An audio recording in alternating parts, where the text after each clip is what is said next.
आते हैं यार हमारे पास नेक्स्ट आगे लेक्चर में। आई होप कि आपको चीज़ें समझ आ रही होंगी सीक्वेंस में, और हम नेक्स्ट इसी सीक्वेंस में आगे बढ़ते हैं कि कोफिशिएंट ऑफ लीनियर एक्सपेंशन की हमने लास्ट क्लास में बात की अल्फ़ा की।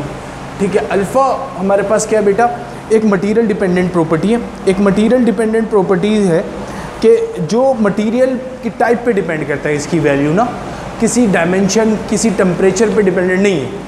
इसकी वैल्यू किस पे डिपेंड बेटा, अगर मटीरियल टाइप चेंज हो जाए, अगर मटीरियल टाइप चेंज हो जाए तो हमारे पास इसकी वैल्यू डिफरेंट होगी। फॉर एग्जांपल कॉपर के लिए इसकी वैल्यू डिफरेंट है, स्टील के लिए इसकी वैल्यू डिफरेंट है। ठीक है ना, तो हमारे पास एक वैल्यू लिखी है अल्फ़ा की। अल्फ़ा की वैल्यू बहुत स्मॉल होती है। हमने यहाँ पर एक वैल्यू लिखी है 11 × 10⁻⁶।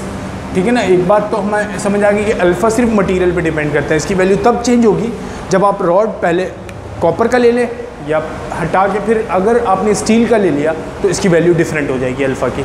ठीक हो गया। अब हम बात करते हैं नेक्स्ट की अगर हम बात करें तो हमारे पास जो फाइनल लेंथ है, फाइनल लेंथ की इक्वेशन हम आगे देख लें तो हमने लास्ट क्लास में इक्वेशन ड्राइव की थी कि फाइनल लेंथ हमारे पास बराबर होते हैं कि L1 initial length 1 + alpha delta T. तो इस इक्वेशन से देखें बेटा, अगर हम एक रॉड ले लें, एक रॉड अगर हम ले लें जिसकी लेंथ 1 मीटर है, ठीक है ना, तो अगर हमने स्टील की रॉड ली तो और 1 मीटर है तो ये दो वैल्यू फिक्स हो गई। इनिशियल लेंथ की 1 मीटर हो गया और अल्फ़ा की वैल्यू कांस्टेंट होगी स्टील के लिए। अब जो फाइनल लेंथ है बेटा सिर्फ डिपेंड कर रही है किस पे, चेंज इन टेम्परेचर पर। आप जितना बढ़ाएंगे, यहाँ से इक्वेशन हम देख सकते हैं कि अब सिर्फ डेल्टा टी पे डिपेंडेंट है। जितनी वैल्यू ज़्यादा होगी ये अल्फ़ा से मल्टीप्लाई होकर उतनी वैल्यू ज़्यादा देगा। तो डेल्टा टी पे डिपेंडेंट हो गई। अगर हम कोई एक रॉड ले लेते हैं तो उस पर सिर्फ उसके बाद जो उसकी एक्सपेंशन या फाइनल लेंथ डिपेंड करती है वो किस पे डिपेंड करती है बेटा, अल्फ़ा पे। ठीक हो गया, ओके। हम आगे चलते हैं। अब हम हमारे पास आगे चले तो वॉल्यूमेट्रिक एक्सपेंशन हमारा नेक्स्ट टॉपिक है। वॉल्यूमेट्रिक एक्सपेंशन क्या होते हैं? वॉल्यूमेट्रिक एक्सपेंशन हमारे पास वॉल्यूम में चेंज आना, मतलब हम अब तीनों डायमेंशन में चेंज देख रहे हैं। पहले हमने बात की थी लीनियर एक्सपेंशन की, क्यों हम लीनियर एक्सपेंशन देखते हैं ये भी हमने बात की थी। अब हम बात करते हैं वॉल्यूमेट्रिक एक्सपेंशन में, जब ऐसी कोई ऑब्जेक्ट हो जिसके तीनों डायमेंशन में चेंज आ रहा हो तो और वो इम्पॉर्टेंट भी हो हमारे लिए, तो फिर हम वॉल्यूमेट्रिक एक्सपेंशन की बात करते हैं। वॉल्यूमेट्रिक एक्सपेंशन को अगर हम देखें तो वॉल्यूमेट्रिक एक्सपेंशन में हमारे पास तीनों डायमेंशन आएंगी, लेंथ, ब्रेथ और हाइट। ठीक है, तो हमने एक क्यूब ले लिया, एक क्यूब लिया और हमारे पास उसकी इनिशियल लेंथ L1 है, ब्रेथ B1 है और हाइट H1 है।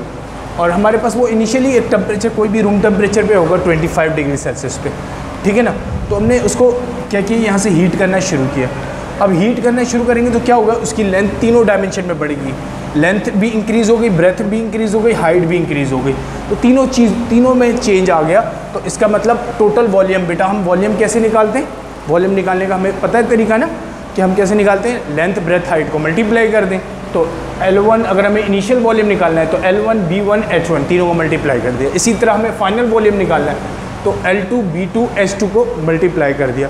तो हम क्या करेंगे, अगर हमें एक्सपेंशन चेंज इन वॉल्यूम देखना है तो हम क्या करेंगे, फाइनल वॉल्यूम में से इनिशियल वॉल्यूम को माइनस कर दें तो हमारे पास क्या आ जाएगा बेटा, एक्सपेंशन, वॉल्यूमेट्रिक एक्सपेंशन आ जाएगी। ओके, तो हमारे पास डेफिनेशन देखो बिल्कुल क्लियर हो गया कि तीनों डायमेंशन में चेंज आ रहा है। तो अब हम वॉल्यूमेट्रिक एक्सपेंशन को डिफाइन करने जाएं तो the expansion in all 3 dimension of a solid due to change in temperature.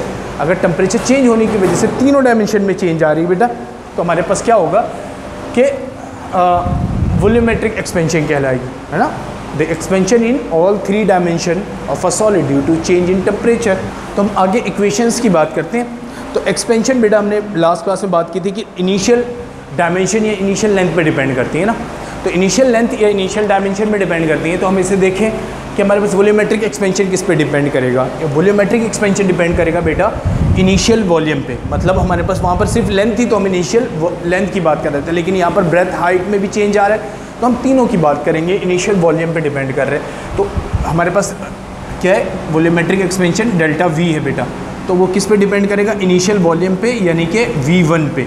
ठीक है, वो हमें पता है क्यों, क्योंकि जितने नंबर ऑफ़ एटम्स अरेंज होंगे इसकी हम डिटेल में बात कर चुके हैं। तो हम तीनों डायमेंशन में जितनी एटम्स अरेंज होंगे उसके हिसाब से होगा। और दूसरी चीज़ पे डिपेंड करेगा बेटा राइज इन टेम्परेचर पे।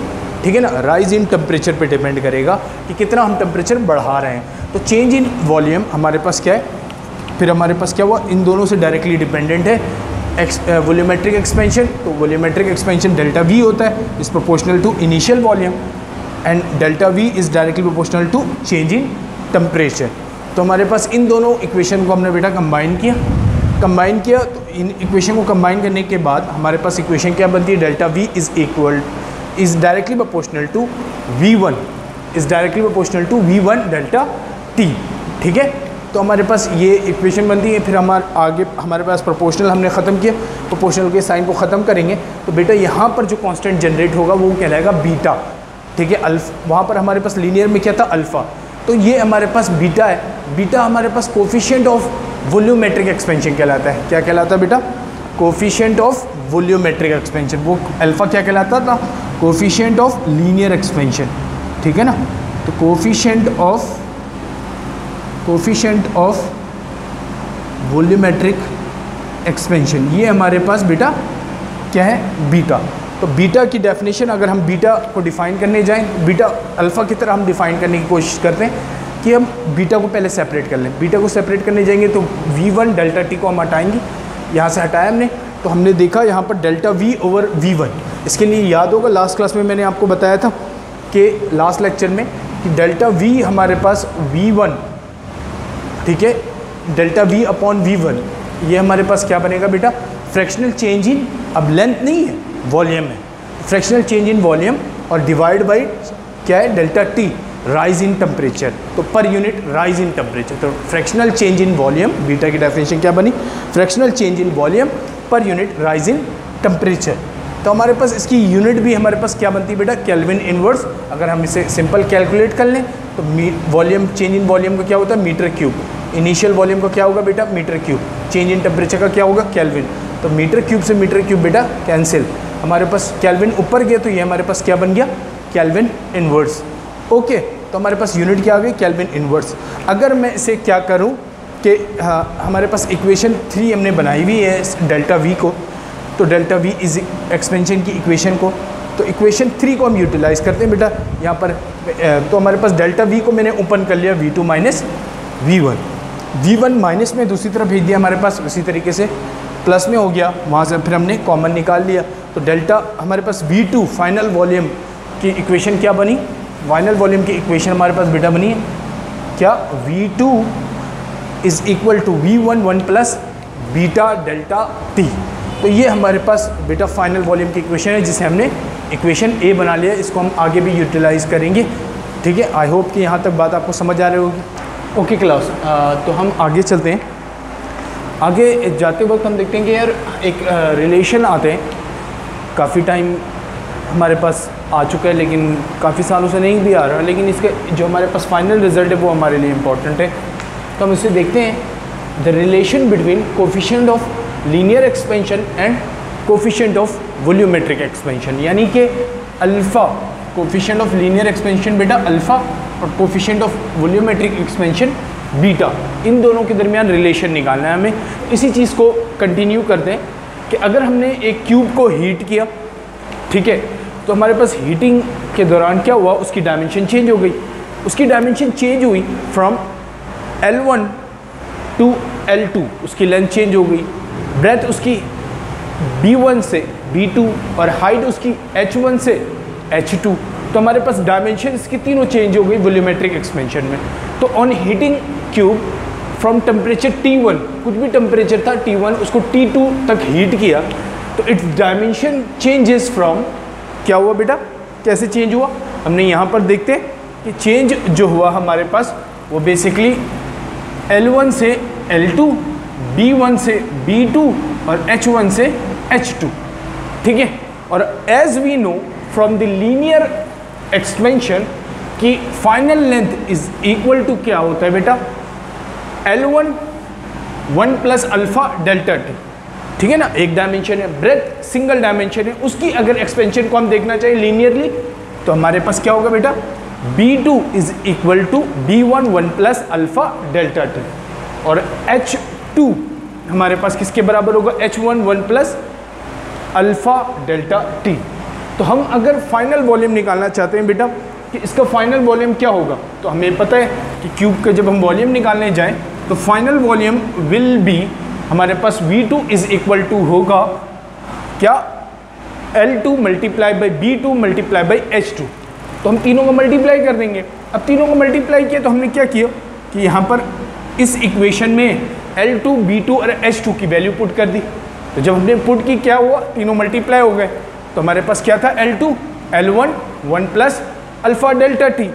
इसी तरह हमारे पास B2 क्या था, B1 1 plus alpha delta T, और H2 क्या था, H1 1 plus alpha delta T. तो तीनों को हमने वैल्यूज़, तीनों की वैल्यूज़ रखी। तीनों की वैल्यूज़ रखने के बाद बेटा तो हमारे पास टी पर हम देखें इन टर्म्स में से alpha 1 plus alpha delta T जो है वो हमारे पास कॉमन है। तो हमारे पास 3 दफ़ा है, उनको हम एक ही दफ़ा लिख दें। सिंपल मैथमेटिक्स में क्या होगा बेटा, पावर ऐड हो जाएंगी, मल्टीप्लाई हो रही है ना, तो पावर ऐड हो जाएंगी। तो 1 प्लस अल्फ़ा डेल्टा टी का क्यूब लिख लिया हमने। और जबकि हमारे पास L1 B1 और H1 आपस में मल्टीप्लाई हो रहे हैं बेटा, तो हमारे पास क्या बन गया, ये L1 B1 and H1। Okay, और हम जानते हैं कि इन तीनों का मल्टीप्लिकेशन बेटा L1 B1 एंड H1 वो हमारे पास बराबर होता है इनिशियल वॉल्यूम के, यानी कि V1 के। ठीक है, तो V1 तो हमने पुट कर दिया यहाँ पर L1 B1 एंड H1 के मल्टीप्लिकेशन को रिप्लेस किया V1 से, और हमारे पास यहाँ पर क्या हुआ, 1 प्लस अल्फ़ा डेल्टा टी का क्यूब। ठीक है, अब हम क्या करें कि A प्लस बी के होल क्यूब में इसे खोल लें। कैसे कि हमारे पास 1 अगर एक्ट कर रहा है एज A और दूसरा term alpha delta T act कर रहा है एज अ B, तो ये बेटा बनेगा A प्लस बी का होल क्यूब। तो A प्लस बी का होल क्यूब किसके बराबर होता है, A क्यूब, हाँ A cube 3A square B plus 3AB square and plus B cube. ठीक है, तो ये हमारे पास A प्लस बी का होल क्यूब का फॉर्मूला होता है। उसे एक्सपेंड कर लें, 1 प्लस अल्फ़ा डेल्टा टी को इस फॉर्मूले में एक्सपेंड करें तो हमारे पास क्या बनेगा, 1 का होल क्यूब। ठीक है ना, A है 1, तो A का क्यूब प्लस 3, A की जगह क्या आ जाएगा बेटा 1, तो 1 का square multiply by B alpha delta T plus 1 plus alpha delta T का स्क्वायर, यानी कि 3AB का स्क्वायर। ठीक है, और हमारे पास लास्ट टर्म क्या है बेटा, प्लस, तो plus A alpha delta T का होल क्यूब। तो ये हमारे पास फॉर्मूला एक्सपेंड हो गया A प्लस बी के होल क्यूब में। अब हम सिंप्लीफाई कर लेते हैं, इसे सिंप्लीफाई करने जाए तो 1 का क्यूब बेटा क्या होगा 1। ठीक है ना, और हमारे पास 1 का स्क्वायर क्या होगा बेटा 1 को मल्टीप्लाई करेंगे 3 से 3, तो अल्फ़ा डेल्टा टी, तो 3 अल्फ़ा डेल्टा टी हमने लिख लिया। फिर उसके बाद हम जाएंगे नेक्स्ट टर्म में, 3 1 3 हो गया बेटा। ठीक है, और इसे ब्रैकेट ओपन किया तो अल्फ़ा स्क्वायर टी स्क्वायर, तो 3 अल्फ़ा स्क्वायर टी स्क्वायर, और आखिरी टर्म हमारे पास क्या है, जब क्यूब को ओपन किया तो alpha cube delta T cube. तो ये हमारे पास एक्सपेंड फार्मूला आ गया बेटा किसका, 1 प्लस अल्फ़ा डेल्टा टी का होल क्यूब का। अब हम देखते हैं कि बेटा यहाँ पर हमने शुरू में बात की थी कि अल्फ़ा की वैल्यू बेटा बहुत स्मॉल होती है। ठीक है ना, अल्फ़ा की वैल्यू बहुत स्मॉल होती है। यहाँ पर हम देख भी सकते हैं कि 10 की पावर -6 -5 में होती है। ठीक है, अब हम देखें कि अगर इसके इस वैल्यूज़ के स्क्वायर लिया जाए बेटा, तो इस वैल्यू का स्क्वायर लिया जाए तो होगा क्या कि पावर 6 है, अगर स्क्वायर करेंगे तो हो क्या जाएगा कि ये पावर 12 बन जाएगा माइनस का, है ना। इसका मतलब क्या होगा बेटा, अगर हमारे पास ये स्क्वायर बन गया तो इसका मतलब ये है कि अभी भी हम 11 के बाद 10 ज़ीरो लिखेंगे, 0.0000 और फिर उसके बाद 10 ज़ीरो के बाद 1, और उसको अगर हम इन वैल्यूज़ के अंदर ऐड करें तो बेटा कोई फ़र्क नहीं पड़ता। इसका मतलब ये है कि अल्फ़ा की जो स्क्वायर वाली वैल्यूज़ है उसका इम्पैक्ट होता ही नहीं इस इक्वेशन में, क्योंकि उसकी वैल्यू बहुत स्मॉल हो जाती है स्क्वायर की वजह से। अगर क्यूब हो तो और ज़्यादा स्मॉल हो जाएगी, क्योंकि पावर बेटा क्या हो जाएगा, अगर ये क्यूब होता तो हमारे पास क्या हो जाएगा बेटा, ये 18, तो अब क्या होगा, ये वैल्यू और स्मॉल हो जाएगी। तो इसका मतलब ये हुआ कि पावर जितनी ज़्यादा होती जाएगी अल्फ़ा की, जितनी पावर अल्फ़ा की ज़्यादा होती जाएगी उसके साथ साथ वैल्यू क्या होती चली जाएगी, हमारे पास नेग्लिजिबल होते चली जाएगी, तो वेरी बहुत स्मॉल हो जाएगी। तो अल्फ़ा इज़ वेरी, हमने यहाँ पर लिख लिया कि alpha is very small, so higher power higher power will be neglected. तो हायर पावर यानी कि स्क्वायर और क्यूब वाले टर्म को हम नेग्लेक्ट कर सकते हैं, उसका कोई इम्पैक्ट नहीं है बेटा। तो हमारे पास क्या हुआ कि अगर हमने स्क्वायर और क्यूब वाला टर्म हटा दिया तो हमारे पास क्या बचा बेटा, V2 is equal to V1 1 plus 3 alpha delta t. बाकी दो टर्म हमारे पास नेग्लेक्ट हो गए। हमने इसको बना लिया बेटा इक्वेशन बी। इसे हमने क्या बना लिया, इक्वेशन बी। इक्वेशन ए हमारे पास ऑलरेडी मौजूद है। तो फाइनल वॉल्यूम की दो इक्वेशन आ गई बेटा। एक हमारे पास क्या है, V2 is equal to V1 1 plus beta delta T, और दूसरा हमारे पास क्या है बेटा कि V2 is equal to 1 plus 3 alpha delta T. तो हमारे पास फाइनल वॉल्यूम की दो इक्वेशन आ गई। तो जब दो टर्म सेम हो तो हम दो इक्वेशन को क्या कर सकते हैं बेटा, कंपेयर कर सकते हैं ना। तो हम यहाँ पर कंपेयर करवा लेते हैं। तो हम कंपेयर करवा लें ए एंड बी को। अगर हम ए एंड बी को कंपेयर करवा लें तो क्या होगा, ए और बी को कंपेयर किया तो compare equation a and b, ठीक है बेटा। तो ए और बी को कंपेयर कर लें। तो ए और बी जब हमने कंपेयर किया तो क्या बन रहा है, एक तरफ हमारे पास बेटा आएगा V1 1 plus beta delta t is equal to V1 1 plus 3 alpha delta t. V1 से V1 बेटा कैंसिल, 1 से 1 कैंसिल। तो हमारे पास बचा क्या है ना, ये 1 को उधर भेजेंगे तो माइनस का हो जाएगा और ये प्लस का तो कैंसिल हो जाएगा। तो हमारे पास क्या बचा बच्चे, यहाँ पर बीटा डेल्टा टी और अल्फ़ा 3 अल्फ़ा डेल्टा टी।